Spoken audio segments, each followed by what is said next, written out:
नमस्कार मित्रों, स्वागत है आपका आर.एस. डेली क्लासेस के यूट्यूब चैनल पर। मैं यशचंद्र आपका हार्दिक स्वागत व अभिनंदन करता हूं। आज हम बात करेंगे सीटेट के सीडीपी प्रैक्टिस नंबर 2। जी हाँ, ये प्रश्न आपकी आने वाली परीक्षा की दृष्टि से बहुत ही महत्वपूर्ण साबित हो सकते हैं।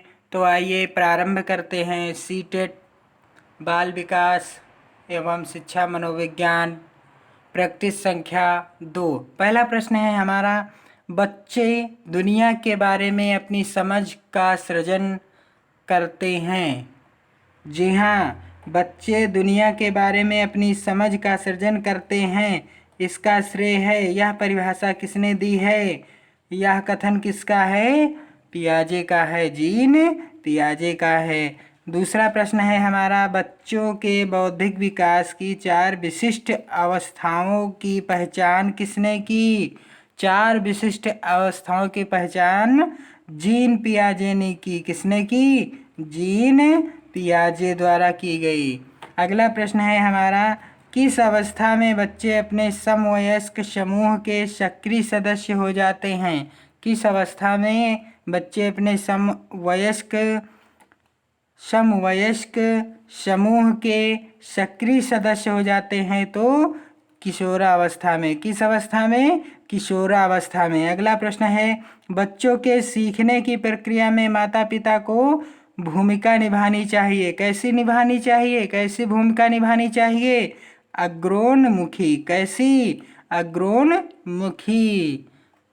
अगला प्रश्न है हमारा, सीखने के अंतःदृष्टि सिद्धांत को किसने बढ़ावा दिया?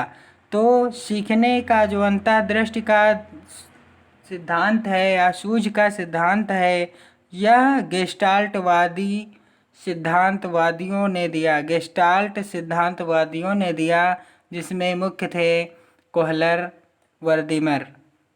अगला प्रश्न है, जब बच्चा फेल होता है तो इसका तात्पर्य है कि क्या है? तात्पर्य है कि व्यवस्था फेल हुई है। अगला प्रश्न है हमारा, वाइगोत्स्की।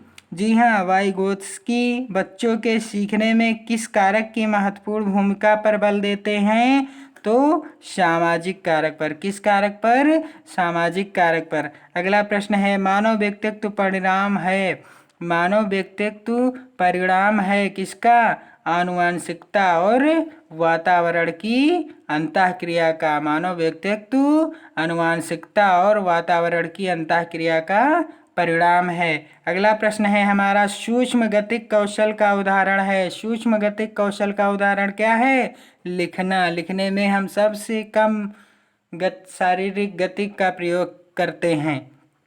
अगला प्रश्न है, सामाजिकरण की निष्क्रिय एजेंसी है। सार्वजनिक पुस्तकालय। कौन सी है? सार्वजनिक पुस्तकालय है। अगला प्रश्न है, प्रकृति पोषण विवाद किससे संबंधित है?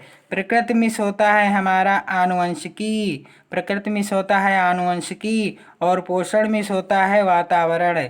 तो हम कह सकते हैं प्रकृति पोषण विवाद आनुवंशिकी एवं वातावरण से संबंधित है। अगला प्रश्न है, 1 वर्ष तक शिशु जब आँख कान व हाथों से सोचते हैं, जब आँख कान व हाथों से सोचते हैं तो कौन सा स्तर शामिल होता है, अर्थात वो किस अवस्था में होते हैं?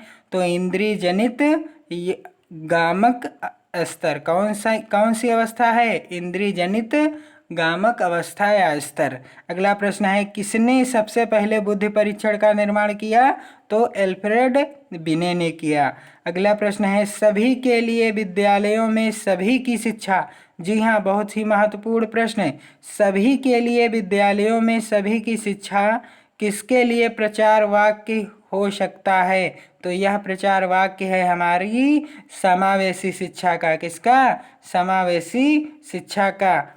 अगला प्रश्न और अंतिम प्रश्न, निगमनात्मक तर्कणा में शामिल है।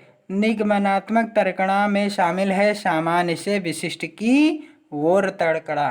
सामान्य से विशिष्ट की ओर तर्कणा। तो मित्रों, यह वीडियो आपको कैसा लगा ज़रूर बताइए कमेंट के माध्यम से। और ऐसे ही वीडियो देखने के लिए सीटेट की प्रैक्टिस देखने के लिए मेरे चैनल को सब्सक्राइब कीजिए, पसंद आए तो लाइक कीजिए और मित्रों में शेयर कीजिए। बहुत बहुत धन्यवाद। जय हिंद।